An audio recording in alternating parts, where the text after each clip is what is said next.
Shalom, Shalom, Israel, Yasha Allah. It's your boy Yakima, aka your House Fury, coming back with another one.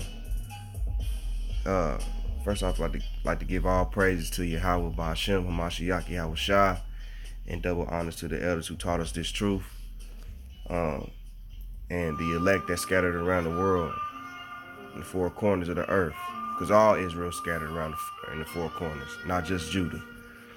But that's another topic. Today I want to get into the Star of David, or what some people call the Star of Remphan, or the Star of Molech. But it ain't even really a star. You know what I'm saying? A lot of people have a problem with this symbol.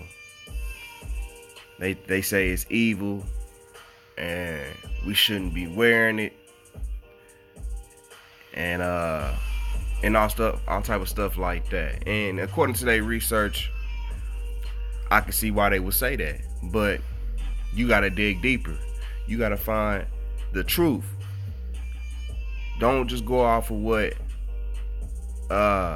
your enemy is telling you. Find the truth.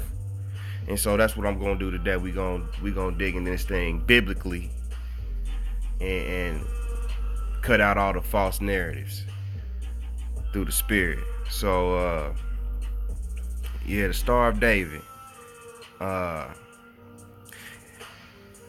Let's see where I want to start at. First off, let's get some imagery, because a lot of people might not know what I'm talking about. Star of David, right? Let's get in it.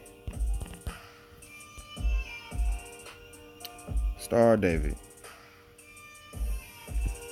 or the Star of Remphan, or Molech, as some people call it. They say it's evil, right? That's what this is. A lot of people be coming at the Israelites.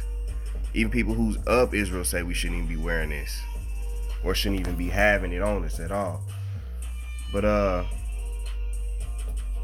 let's get to some scriptures, man, because I'm gonna show y'all something cold.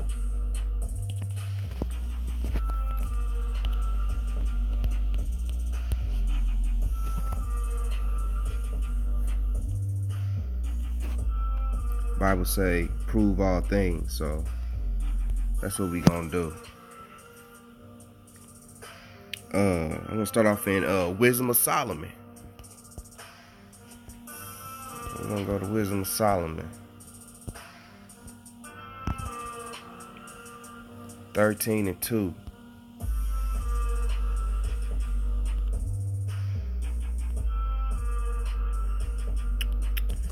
Let me move this up here. It says, but deemed either fire or wind, or the swift air, or the circle of the stars, or the violent water, or the lights of heaven, to be the gods which govern the world. Now, did y'all catch that? It says the circle of the stars. So the Star of David, Star of Remphan, Star of Molech. Stars are circle, man. Stars don't have points. So that's one cut. So y'all can't be saying it's a star. It's not a star, man. Stars are actual circles. So it can't be that. Thus said the Bible. You know what I'm saying? So with that, we gonna go on to let me show you that this symbol was it's in the Bible, and they actually put them on some of the buildings. So I'm gonna go to 1 Kings 7 and 1. Let's see.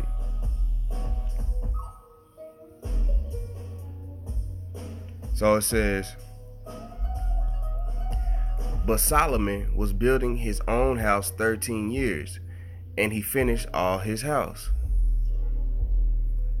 I'm gonna read 2. He built also the house of the forest of Lebanon. The length thereof was 100 cubits, and the breadth thereof 50 cubits, and the height thereof 30 cubits, upon 4 rows of cedar pillars, with cedar beams upon the pillars. So remember these pillars, right? So let's go down to, let's say 18. Okay, yeah, here we go. 18, it says, and he made the pillars and 2 rows round about upon the one network to cover the chapters that were upon the top with pomegranates. And so did he for the chapter. So he's saying for these pillars that he put on the top of them pomegranates. Do y'all know what pomegranates look like? Let me show you something.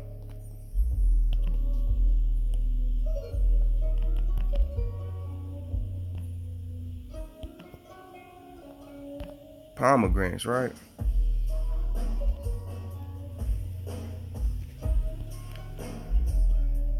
If you ever seen them, it's they have this flower on them. See if I can find it real quick.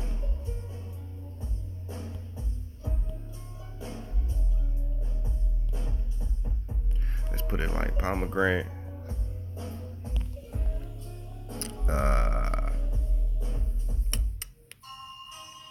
Flower.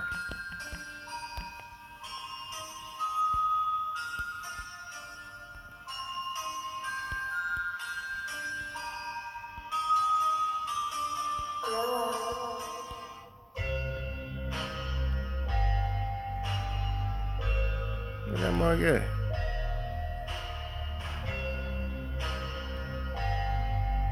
Boom. The pomegranate flower.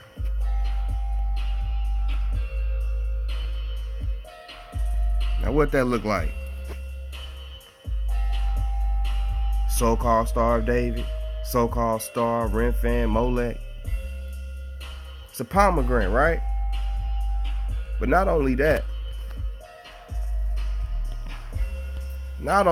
though.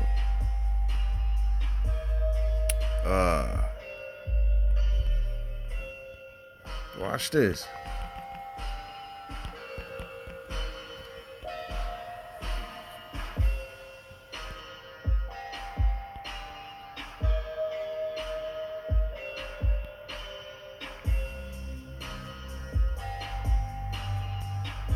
Pomegranate cut in half.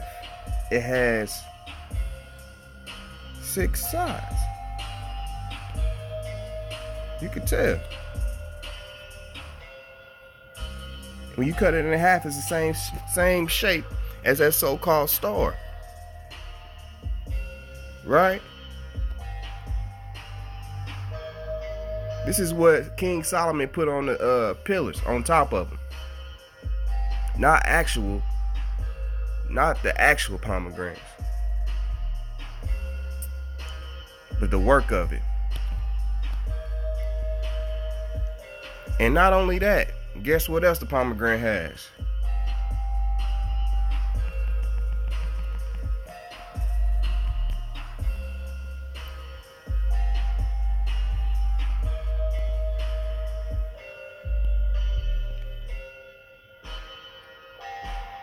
The pomegranate has 613 seeds, man.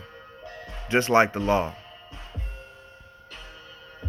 It says it is traditional to consume pomegranates on Rosh Hashanah because with its numerous seeds, it symbolizes fruitfulness. Also, it is said to have 613 seeds, which corresponds with the 613 commandments of the Torah or the Torah.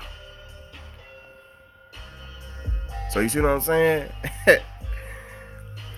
I ain't even got in deep yet, you know what I'm saying? And it's already telling you where this symbol come from. So it's a righteous symbol. This is why we wear it. But not only that, I got more. Let's get back into the Bible. Verse 19, it says, in the chapters that were upon the top of the pillars were of lily work in the porch 4 cubits. And the chapters upon the 2 pillars had pomegranates also above, over against the belly, which was by the network. And the pomegranates were 200 in rows round about upon the other chapter. Now we're going to go back into verse 19 because it says something about something else. It says, and the chapters that were upon the top of the pillars were of lily work in the porch 4 cubits. It said lily work. So let's look at the lily. See what a lily look like.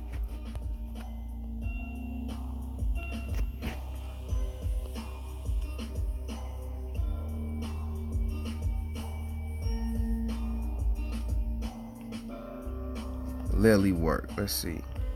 Lily.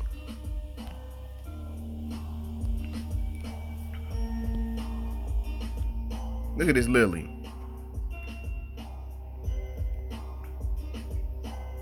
It has 6 sides. 6 sides.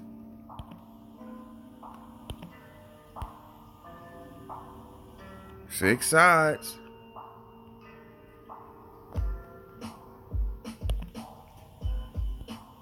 You got another one. Woo! 6 sides. That's beautiful too.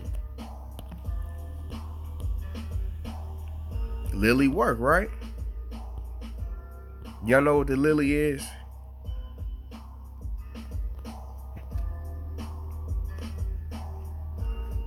Y'all know what the lily is, huh? Let's go back.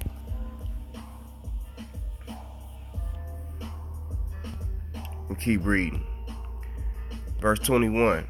And he set up the pillars in the porch of the temple, and he set up the right pillar and called the name thereof Jachin. And he set up the left pillar and called the name thereof Boaz. And upon the top of the pillars was lily work.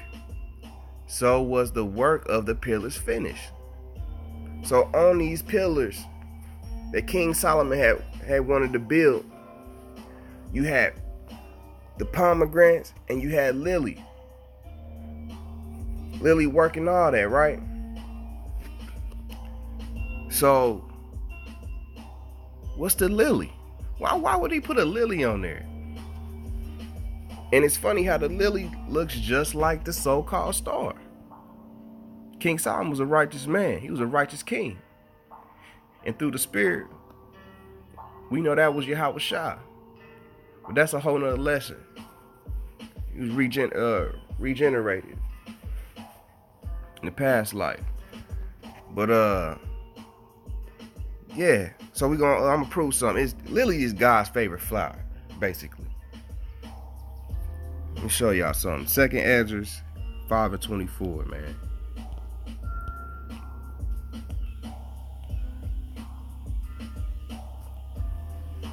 Says, I'm gonna start at 23. It says, 2nd Ezra 5:23, and said, O Lord, that bears rule of every wood of the earth and of all the trees thereof, thou hast chosen the one only vine. Verse 24, and of all the lands of the whole world, thou hast chosen the one pit. And of all the flowers thereof, one lily. So just like God got a chosen land, chosen people, chosen vine, he got a favorite flower, he got a favorite bird, which is the dove. His favorite flower is the lily. Boom. So what are people rocking on them? They rocking a lily, God's favorite flower, It ain't no damn star. Star's a circle. We said that in Wisdom of Solomon, chapter 13. So we rocking a lily, God's favorite flower. Or you could call it a pomegranate with the 613 seeds. Laws, statutes, and commandments. You feel me? So it's just funny how people don't do simple research within the Bible. They go outside the Bible to make insertions and assertions and come up with other heathenistic doctrines that try to go against their own people. You know what I'm saying? I see this all the time online. It's basically from people who's unlearned. They still in the world, really, because if you not coming in the spiritual mind on what the Bible is saying, and you go outside of it, try to disprove what the brothers is actually doing, because for real, you really hate them. You hate the camps out here doing what they doing, pushing this truth, and you hate them, so you try to find a way to discredit them and come up with a false narrative, and that's evil. So you got to check your spirit. And right now, you know what I'm saying, I'm checking your spirit with this right here. You know what I'm saying? I'm showing you where the lily and where the pomegranate is actually the so-called star that we rocking. You know? And this ain't nothing but a healthy rebuke, you know what I'm saying, for all the people who push out those false narratives, because you really hate us. And that's sad, because we your people. You know what I'm saying? Now for the heathens though, I can understand that. But if you calling yourself an Israelite and you doing this to hate on us, come on, bro. Come on, bro. Get your shit together. Excuse my French. But not to veer off too much off the topic of ranting, because I want some edification on this for sure.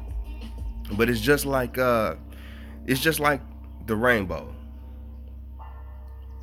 God made the rainbow. It was a covenant between him and the earth and the people that he would never flood the earth again, right? Matter of fact, let's get that, because that's in Genesis. I think that's 19 and 13. It says,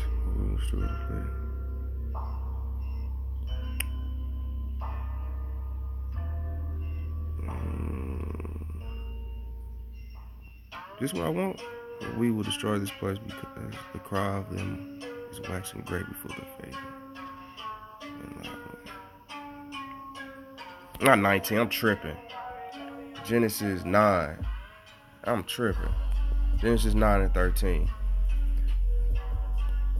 Cool, right? Here we go. Let me see where I'm gonna start.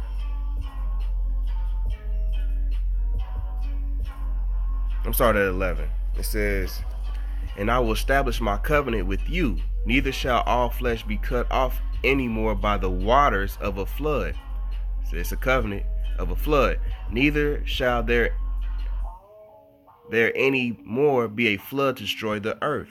And God said, this is the token of the covenant which I make between me and you and every living creature that is with you for perpetual generations. I do set my bow in the cloud, and it shall be for a token of a covenant between me and the earth.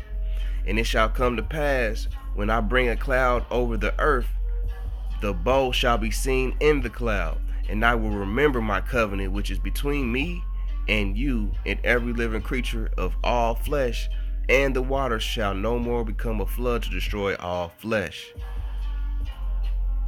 And the bow shall be in the cloud, and I will look upon it, that I may remember the everlasting covenant between God and every living creature of all flesh that is upon the earth. So there you go. The rainbow was a covenant between the people on the earth and the earth, that God will never destroy it again with water. That's what the rainbow represents, right? But now you got heathens today that took the rainbow and made it an evil thing. Now it symbolizes homosexuality, the LGBTQ and all that LMNOP stuff.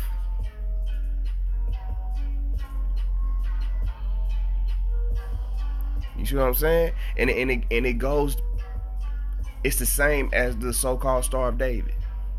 They took that and made it an evil thing. That's what heathens do. They take things and then turn it upside down. Surely the turning of things of upside down. You know what I'm saying?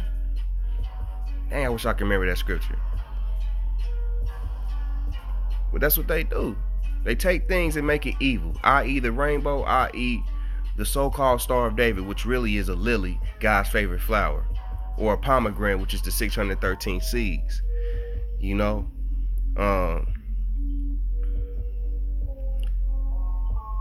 so that's what they do. That's what the heathens just take things and make them evil. Matter of fact, it's a scripture in Wisdom of Solomon 4:12.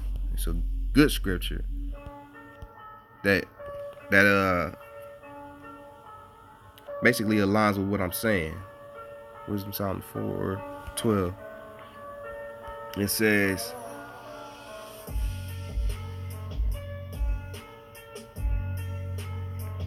I'm starting at 11. It said, yeah, speedily was he taken away, lest that wickedness should alter his understanding. So wickedness alters your understanding, or deceit beguile his soul. Verse 12 is my point. For the bewitching of naughtiness doth obscure things that are honest, and the wandering of concupiscences doth undermine the simple mind. That's a tough scripture right there, because what it's basically saying is people who delight in evil, they like to hide the or cover the honest things. What was the honest thing? The lily. So the so-called Star of David. That's an honest thing. And what did they do? They hid it. They hid that honest part of it and turned it into something evil. And it says the wandering of concupiscence. Concupiscence is like a strong desire. Like you like basically you lusting after something so much. It says, and the wandering of concupiscence doth undermine the simple mind. Meaning basically, if you already got a simple mind and it's undermined, basically it's ruined, it's reduced, you know what I'm saying, or damaged. So it says the lust, because you wandering in lust, you gonna ruin your mind. And when you ruin your mind, you start to think evil. And you start to go off. So you're going to take something that was righteous and you're going to turn it upside down and make it evil. Now you're going to make, yeah, the 6 points represent this, and then the triangle part not. Nah, man. Stars are circle, first off. Get that out the way. And this is a lily. We rocking a lily, you feel me? And matter of fact, I wanted to get into some pictures to show that ancient archaeology and pottery, they had this symbol going around anyway, because they already knew. And I showed you that in the scriptures that they had it on. King Solomon had them built on the top of his pillars. You feel me? So let me show you that they had them on some other stuff too.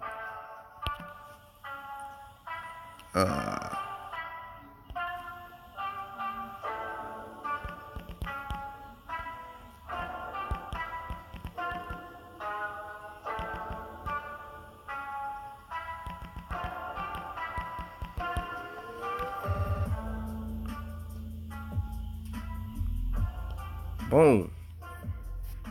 There you go. You got it on a ancient pottery.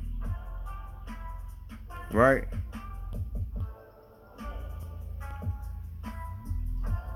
This ain't nothing new, man. They been doing this. And boom, you got the menorah on top of it, of the star. Come on, man.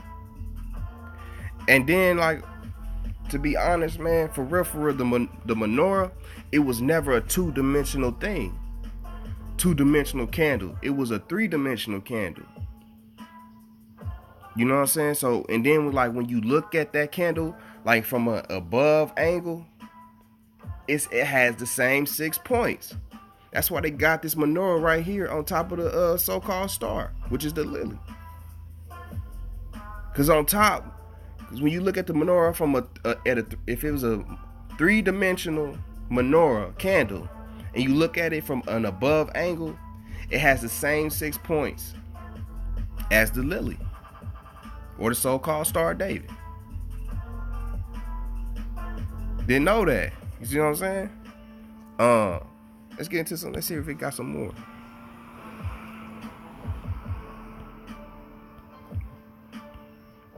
Got another one. That's cold.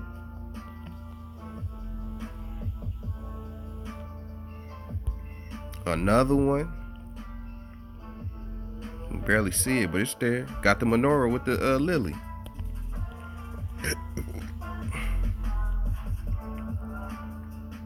You know? So this, it's really nothing new.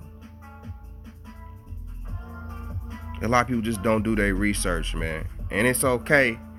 But when you come at us at a certain way, just know we got a reason for what we doing. So with that, you know, I'm gonna say shalom and peace to my brothers out there in the four corners of the earth, and the brothers out there pushing this truth in the streets. And if you are pushing that stuff on the you know, the internet, man, Lord willing, you be able to get out there with your folks, because that's what Christ commanded us to do. It's the Sabbath for me, so we gonna be out there today.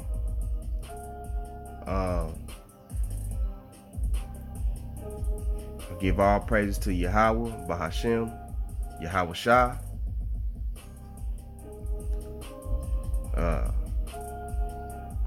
And respect and honors to the elders out there that push this truth. You know what I'm saying? Peace.